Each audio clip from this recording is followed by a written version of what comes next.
mostly anything related to TikTok that I'm hunting down, like it's trend alert, trend watch, like finding the newest stuff, what's working. Like you're definitely gonna have your explainers that are working, and like I'm seeing things that were relevant like at the start of TikTok on Spanish TikTok. With that in mind, we're gonna see kind of like a nostalgia phase coming out pretty soon, and it might help for advertising too, where we're seeing trends that were relevant a year ago come back up because people are like, well, oh, I remember that one. Like, the same thing with Vine. Like, I remember that Vine. Like, let's bring that back up. And I think that's going to be a huge leap for us in the future for TikTok creatives.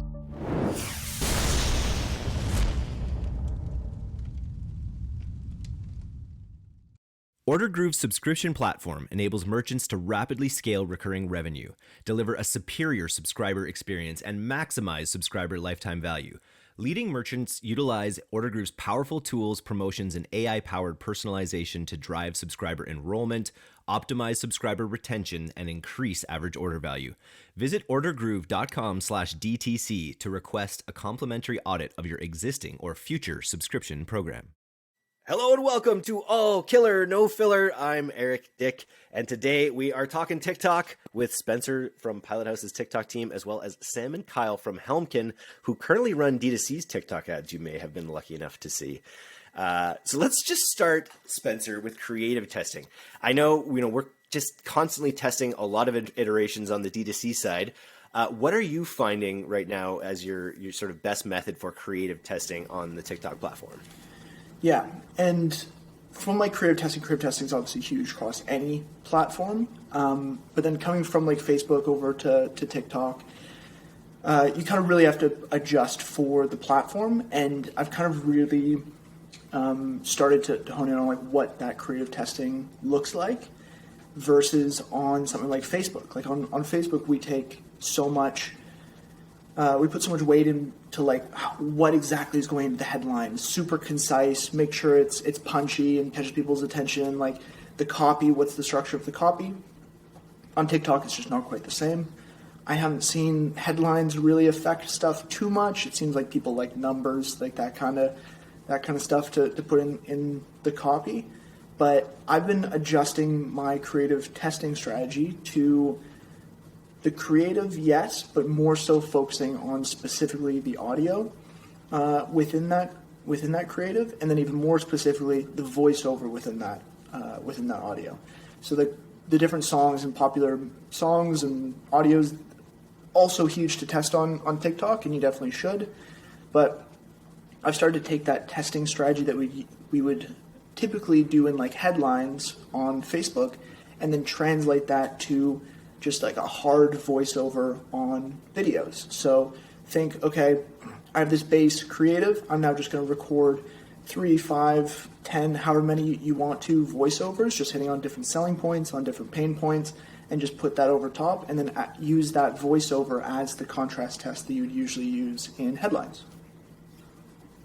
Amazing. How many voiceovers are there right now? I can think of the woman, the higher pitched woman's voice. And I can think of like, are there a number of different voices you can you get Morgan Freeman's voice? Not today. I don't know about that. maybe they maybe next week. They added a bunch of Disney ones now. They added a ton of Disney. I don't know if those are really bueno to use in ads, but they added a ton of Disney voices from like Marvel, or like there's like R2-D2. So there's like Rocket Raccoon from Guardians of the Galaxy you can use. I see that one a lot. Never seen it in an ad, but it would be an interesting test, assuming Disney doesn't drop the hammer on you. It's a bit of a free-for-all, I think, when it comes to using the popular sounds that are out there and the songs. You kind of just, that's an interesting point. Is this something you guys are you guys testing the same thing on the Helmkin side? Are you finding cycling through sounds and narrations can have an impact? Yeah, definitely. I think sound. Honestly, the sound is kind of the driver for the whole ad. Where like sometimes you find you watch a video or an ad just because you like the audio so much, you just want to hear it to the end. And I think that it really shows like taking the catchy audio is like such an easy way to make sure your ad does well. I mean, obviously you can do well with like non sort of trend or audio based ads, but like it's such an easy angle to capitalize on that you might as well. And we totally do a ton of testing surrounding that stuff specifically. Are we finding that it's usually the popular sounds that are doing best in these tests, or are you trying left field ones that just you think would sound good? I think it kind of depends on what type of ad you're kind of making. Like we do a lot of stuff where we tailor it like directly to the trend that we're sort of testing. But I think I think generally like popularity wins just because easy recognition for people. Like people will like keep watching because they're like, oh, I recognize this audio, I recognize the trend. Like what's going to happen? And I think it's pretty valuable. Yeah, it makes sense to me, right? I think TikTok, one of the reasons TikTok is so popular is when it makes you feel like you're in a movie. And you can just say something and it kind of sounds blah, but if you put the right music to it, if you make the right edits to it, it feels like, it just takes it up a level in quality that makes it more relatable to more people. So it makes sense to me that the sounds and the narrators, which are the two things, if you want to, if you're in the Truman Show, you got to look for make sure there's no orchestra playing, and make sure that there's no narrator talking. So that was a weird derivation, but I can see why this stuff does have impact. Yeah. And just going to jump in really quick, but... go for it, Kyle. Oh. You got it. Sorry, so one quick note on that is, you have all the text-to-speech explainer voiceover options you can use, but one thing we're seeing a lot more of from different brands across TikTok is using the voice effects like directly on TikTok. So instead of having to bring it from another platform where they do AI text-to-speech or even the text-to-speech on TikTok itself, there's a lot of options for creators to use things like a megaphone effect, just so it sounds like a little bit off your normal voiceover, which is super helpful when you're testing multiple angles and variations. Nice, love it. What are we seeing right now overall with CPMs on TikTok? I know CPMs are going up everywhere. Is it any different on TikTok? I've found at least that we're seeing like a really big rise, at least in the stuff I'm managing, between about like the summer and now like close to double in some cases. I guess it's just like I think TikTok really lends itself to like sort of impulse buys and like shopping, and sort of as that it's a really good vehicle for like e-commerce. And now doing lead gen, that's not the greatest because it means it becomes expensive for us and we don't always have the same ability to like capitalize on that sort of Black Friday Q4 increase in consumer intent. So it can make it a little difficult, and you kind of have to innovate around like how you're going to still manage to like maintain your like costs and keep it cheap while still like offering the same product basically. Yeah. It's a challenge. I wanted just to talk a little bit more about creative testing. And if you're doing, my question is, are you seeing higher burnout rates? If you're using popular audio in songs, it just makes it instantly recognizable, which probably means it's instantly also annoying if someone doesn't like it. Are you seeing high when you're relying on popular sounds? Do you see creatives burn out at a higher rate, or just on TikTok in general? Spencer, would you say you're seeing TikToks burn out at a higher rate than Facebook? On Facebook, compared to Facebook, definitely. Even just the way that TikTok likes to put out their ads and like show their users the ads. They don't want to show the user the same ad over and over. It ruins the organic experience. So they almost put a limit on it there, but it's more so to do with what's the size of the audience that you're targeting. And then you just can't blast them out, showing them 2 of the ads, 3, 4 of the ads a day. They'll start to limit that. And then once you start to use it up, it'll start pulling back. In terms of using the specific audios, and like, does that mean that people scroll past it quicker, whatnot? Not really the case that I've seen. I haven't really seen a correlation of like whether the ad fatigue is quicker if it's popular audio or something like that. It more so has to do with like just simply if it converts or not. If it converts, it's gonna just keep showing, and vice versa if it just falls flat. And that does include if people like watch to the end, but then like it has no intent behind the ad. It might be a popular song that they like to listen to, but then once it gets to the end, it doesn't have any intent to convert. Then TikTok just goes, well, this isn't getting us where we want to be. So I think that's got to be a huge challenge on TikTok, is really getting like entertaining someone is great. Getting them to get off that platform has got to be a challenge, just because it's such a sticky platform, so easy to keep on scrolling, that right from the beginning they've got to throw in their own ads to tell people to stop scrolling. So getting people, how do we really? What has worked best to get people off the platform, clicking through to our clients' sites? on the post click side, keep it as short as possible for them. Like they're just like in out. If you see in GA, the time on site is way lower compared to something like Facebook. There's obviously a lot more people, so it kind of does start balancing out. But in terms of like the click through rate side, it's kind of just about not making an ad. It's the best that I can kind of go.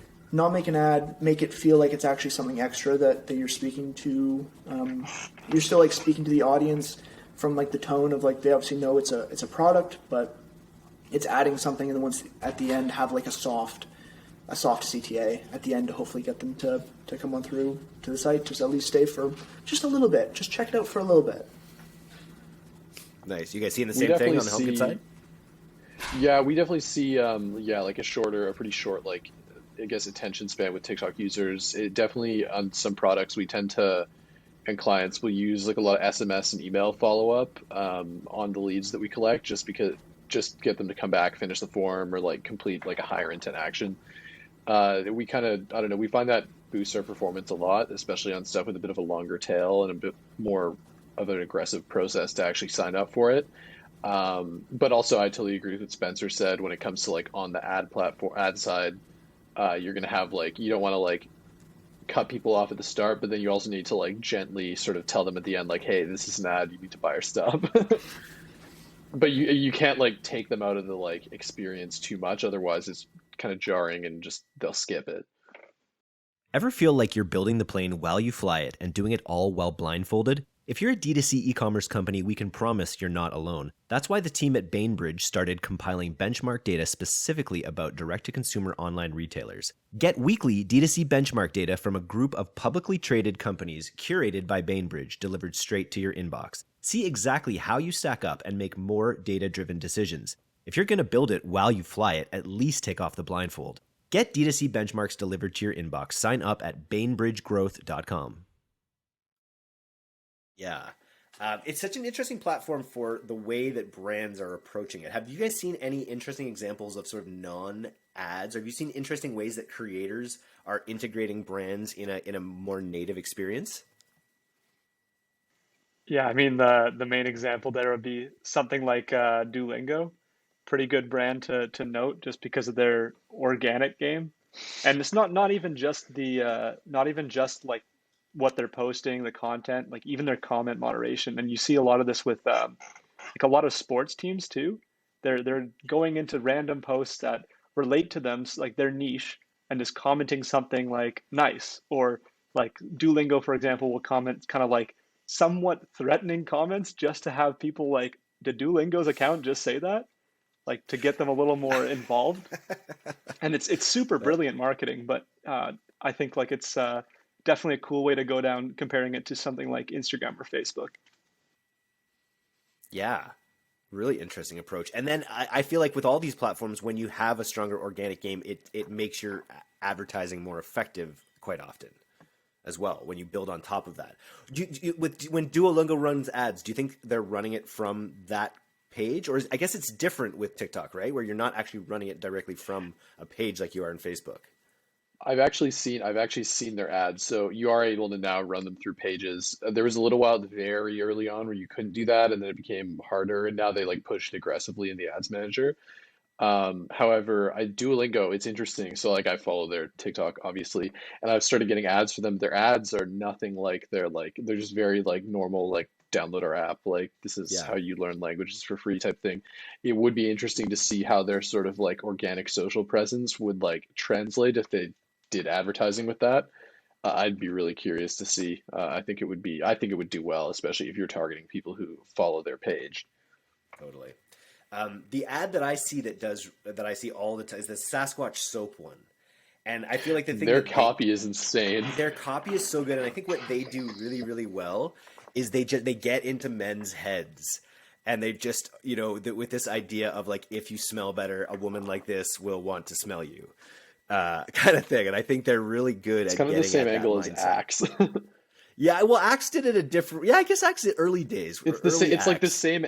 It's the same angle, but like a modern, like different take on it. But the underlying like angle of like I guess selling a fragrance is like the same. It's true. It's kind of interesting. Essential oils.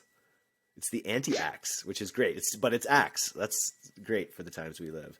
Anyone else there that you guys are thinking when you know, even just in your scrolling, that you think are doing it really well, or that you think are doing it poorly? Um, Not sure about someone specific, but there's a group of people, and the only two names I can think of off the top of my head would be a few people like Anna Shoemate and I think it's Tommy in it or something. But they're kind of like a group of newer influencers into the TikTok scene, a little bit popular on Instagram beforehand. But or I'm seeing, at least on my feed, a lot more collaborations between all those creators where they're just making fake drama. So it's kind of going back to the whole, maybe like Fousey Tube kind of YouTube phase, which, a lot of fake stuff was just created uh, to get viewers like, oh, what's going to happen next? And it's really cool to see cliffhangers on like TikTok, because you wouldn't expect them. I was just reading today about how TikTok has agreed to like clamp down on some of the hoaxes that people are kind of doing. They're doing these big elaborate pranks or hoaxes or whatever. It's very interesting to me how it's such a profound connection it has with people. It can kind of create these like reality tunnels a little bit. And yeah, and so many TikToks to me are like confusing, where you like, it's like, I do not understand the TikToks that are like, look at the sound. Look at the sound. Like this, that's just so confusing. Like, why am I looking at the sound? There's a level to that, and it's basically like they almost don't include a message, so you search for a message and then you end up going to their bio. Like, it's very psychological. Sometimes it doesn't make sense, but it gets you to a point where you're like, what does this mean?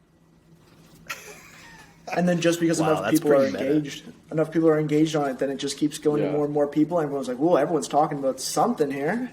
Something's going on." So many people, so many people do like engagement bait and stuff. It's almost like stuff you saw like, I guess it's like a platform maturity thing. Like I'm sure YouTube went through like phases with all this like weird stuff, where like TikTok, like people, yeah, doing hoaxes, people doing like fake beef, like, and I think TikTok's interesting because it's kind of like speed ran this whole like sort of cycle in the last 2 years, and I wonder like will TikTok like what's it going to be in 2 years from now? Because 2 years ago TikTok was an entirely different platform, like completely different content. I can confirm one thing, and I'm loath to bring it up on this podcast to out myself like this, but I can confirm that there are scammy drop shippers lurking on TikTok, because I actually went out and bought myself some adjustable weights, some weights that were supposed to be 2 dumbbells, adjustable weights. I thought they were low priced, but I didn't think it was crazy. And I literally got sent 2, plastic baby rattles, where it's like they didn't even just not send me the product. They literally sent me a troll. A baby's rattle instead of the weights that I bought. And if I can get scammed as the CEO of D2C, like what hope is there for my mom, for instance? You have to put when this gets edited, you have to put the like picture up on the screen here. It's so funny. Yeah, You can't not. It's needed. You got It's you got to literally include baby rattles. you got to include all It's the yeah, laughing that's totally emojis. true though. I think Oh it's yeah. it's definitely a little bit like of a Wild West frontier, and I'm sure TikTok's going to clamp down on that as they go. But I fucking I hope think, so. yeah, because otherwise, I mean, it's bad for us too. Like, it's bad for everyone who wants to advertise on the platform. Because if people just don't trust anything they see on TikTok, then all of a sudden, why are people going to buy stuff off your ads? They're going to be instantly suspicious. So, I mean, we'll probably see something like Facebook's like feedback score and stuff soon because of stuff like that. Or I hope we will. What? Anything else, Spencer, on the brand side that's crushing on TikTok right now? Any like categories that are popping off or areas that are doing well? It's been pretty steady from what I've seen. Definitely just like little knickknacks and whatnot. Pet stuff and fashion and jewelry. It's been pretty consistent since over the last months or so. Haven't particularly seen any like blow up beyond, without kind of having a guess that it was going to do well on TikTok. Totally. Okay, so lead gen is something, Helmkin is very focused on lead gen. I've increasingly heard some exciting, lead gen opportunities on the e-commerce side, like Tony used Vessi's giveaway that did extremely well for them in terms of lead generation. What's going on the lead generation side? Helmkin, let's start with you guys. What are you guys seeing? We're seeing a lot of, I mean, I guess it's Q4, but we're seeing a lot of success with like personal lending and like other kind of financial products. Not so much on stuff like we obviously do a lot of like insurance and things on Facebook. That doesn't really apply to TikTok as much, just because it's like I guess it's not as fun of a product and it's not very like young people don't really think about that as much as people who are say like 30, 40, where TikTok's not the ideal platform to reach them. But I think it's interesting. There's definitely like a whole load of like I think in the future we're going to see like lead generation like brands and offers that are like sort of tailored directly to that sort of demographic towards younger people and like thrive off of like TikTok essentially. I think it's just waiting for someone to like hit that on the head correctly. I interviewed Josh Elizeche from Snow the other day and asked him like what he'd do differently if he was starting Snow today. And he was like, I would start dental insurance almost before I started my product. He was sort of saying, because he was saying like, do they sell dental now? They're getting into it, I think. And really it's this idea of really owning the whole life cycle, the value cycle around people's oral hygiene, whether it's their teeth whitening, he was talking about getting a special credit card for people that were, loved teeth whitening. So anything they were using, they could save money or get cash back on anything cosmetic related. It was, this podcast will come out soon, and he's always such an amazing guy to talk to about the high level he thinks at. But the insurance angle I thought was really interesting because it's like the retention on those products is just absolutely insane, right? I can say from experience working on some other like health insurance type products that dental is like an extremely strong angle that everybody wants, especially in the US. And again, also like a spending card that you can use in your dental is another angle that is aggressively successful. And I think that's a really interesting take from Snow's perspective as an e-commerce brand. And I think that's probably going to be very successful for them. Interesting.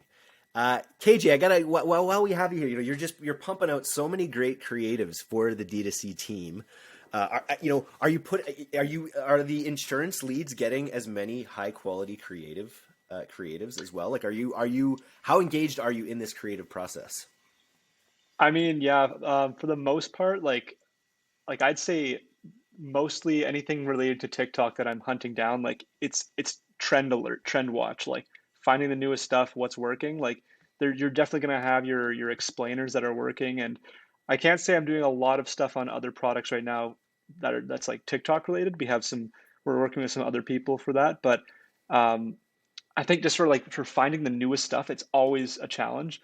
Especially, I actually just moved down to Mexico for a bit, and one thing I'm finding is my whole feed is now in Spanish, and so it's forced me to learn. But it's really cool to see the difference in between locations and their trends. Like I'm seeing things that were relevant, like at the start of TikTok on this TikTok now on Spanish TikTok, and it's so cool. But I also think that with that in mind, we're gonna see kind of like a nostalgia phase coming out pretty soon, and it might help for advertising too, where we're seeing trends that were relevant a year ago come back up because people are like, well, oh, I remember that one. Like, the same thing with Vine. Like, I remember that Vine. Like, let's bring that back up.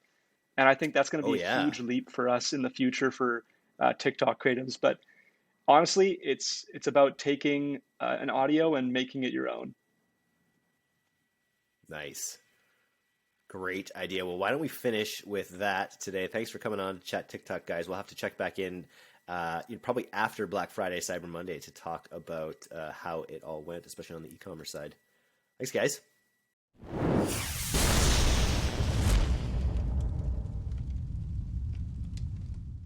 Thanks so much for listening to today's episode. If you're not a subscriber to our newsletter, you can do that right now at direct-to-consumer, all one word, .co. I'm Eric Dick, and this has been the D2C Podcast. We'll see you next time.